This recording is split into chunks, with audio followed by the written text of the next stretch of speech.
le roi Arthur épouse la belle Guenièvre. D'après Malory, c'est le père de la mariée qui offre en cadeau au couple une impressionnante table ronde.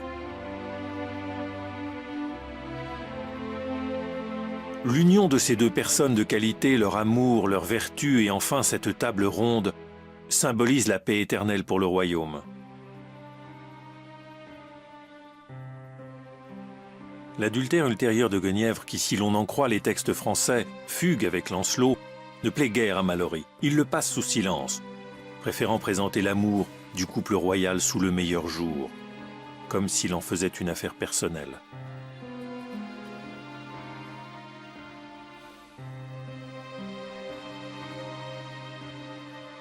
Y aurait-il là un lien avec son casier judiciaire qui expliquerait pourquoi il est passé depuis 8 ans par toutes les prisons de Londres avant de finir dans la Tour?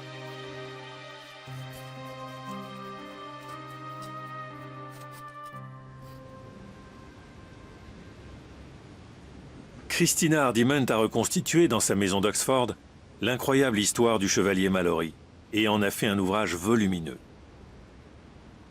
Elle a découvert que Malory avait été traduit en justice pour viol répété, tentative de meurtre et chantage. L'auteur doute de la véracité des crimes reprochés au chevalier car un homme qui écrit un livre sur le roi Arthur ne peut pas avoir été fondamentalement mauvais. Elle suppose que les accusations de viol évoquées dans les actes ont été forgées. À l'époque, les femmes issues de riches familles en butte aux violences de leurs époux étaient présentées comme victimes de tiers, histoire que les maris continuent à profiter de l'argent des dames. C'était peut-être le cas de l'une des femmes que Malory est censé avoir violée. Elle était peut-être la maîtresse de Malory et son mari l'ayant appris, il l'avait maltraitée et Malory était alors parti avec elle. Or, ce dernier n'a jamais été convaincu de viol, ni d'aucun des crimes dont il fut accusé et pour lesquels il a été envoyé en prison. Or, celui qui l'y jeta était le duc de Buckingham, riche propriétaire dont les terres jouxtaient celles de Malory. Il se trouve que le chevalier avait pris parti pour le duc de Warwick, adversaire de Buckingham. Voilà pourquoi il a dû payer un lourd tribut, Buckingham ayant prétendu pour se venger que Malory avait tenté de le tuer. Malory n'est pas pour autant un parangon de vertu, sans quoi il n'aurait pas été remis en prison et enchaîné après chacune de ses nombreuses tentatives d'évasion, souvent réussies.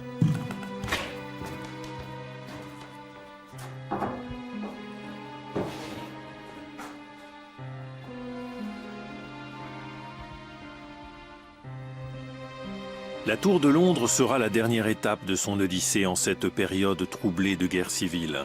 C'est là qu'il trouve la sérénité et commence à écrire son livre sur le roi Arthur, une parabole sur les infamies de son temps qu'il a vécu dans sa chair.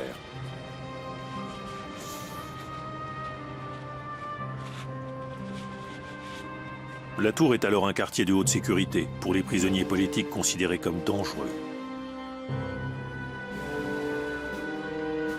Les condamnés arrivent par la Tamise et passent l'une des portes en bateau.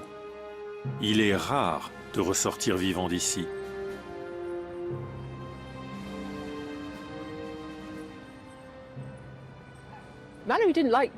Malory détestait être en prison. La première fois, il avait été incarcéré dans un manoir et avait réussi à s'échapper en traversant les douves à la nage, puis en sautant sur un cheval amené par des amis. Une autre fois, à la prison de Colchester, tous les détenus s'étaient retrouvés avec des haches et s'étaient échappés. Transféré à Londres, il a atterri à Newgate, où un incendie s'est déclaré et où nombre d'hommes se sont évadés. Ailleurs encore, il y a eu une mutinerie. Nous ignorons si Malory était le fauteur de troubles, mais il n'aimait guère pourrir en prison.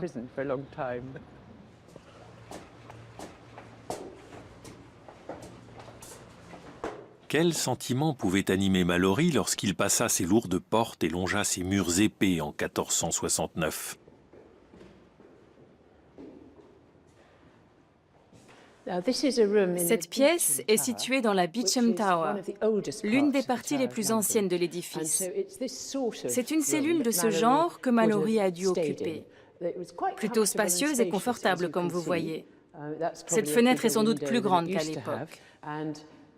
Il pouvait recevoir sa femme, ses enfants et ses amis.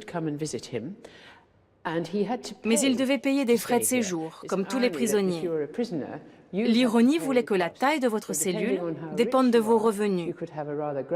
Les riches bénéficiaient d'une vaste pièce, tandis que les pauvres étaient dans une petite cellule à partager à plusieurs.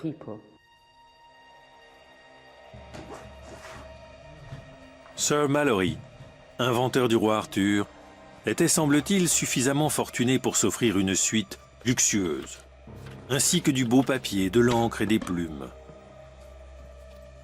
Au cours de ces 2 années de détention, il aura versé des sommes considérables.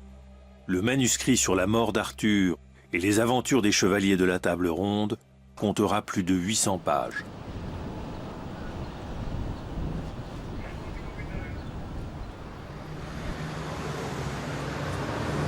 Non loin de la tour et de la cathédrale Saint-Paul, la City, centre mondial de la finance avec sa bourse et ses banques.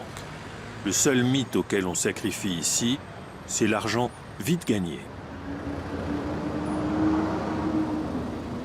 À l'époque de Malory se dressait ici la plus grande abbaye de Londres, alors capitale spirituelle du royaume.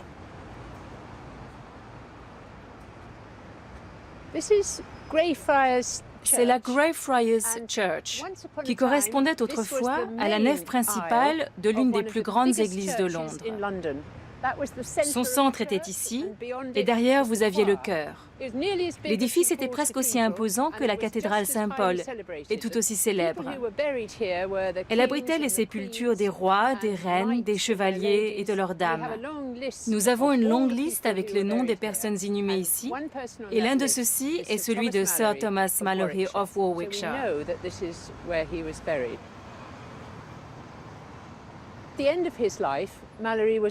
À la fin de sa vie, septuagénaire, Malory fut libéré. Et il est fort probable qu'il vécut dans cette abbaye. Il était courant à l'époque que les moines accueillent des personnes extérieures au profit de leur communauté. Nous savons que Malory est resté à Londres et que sa tombe se trouvait tout près d'ici.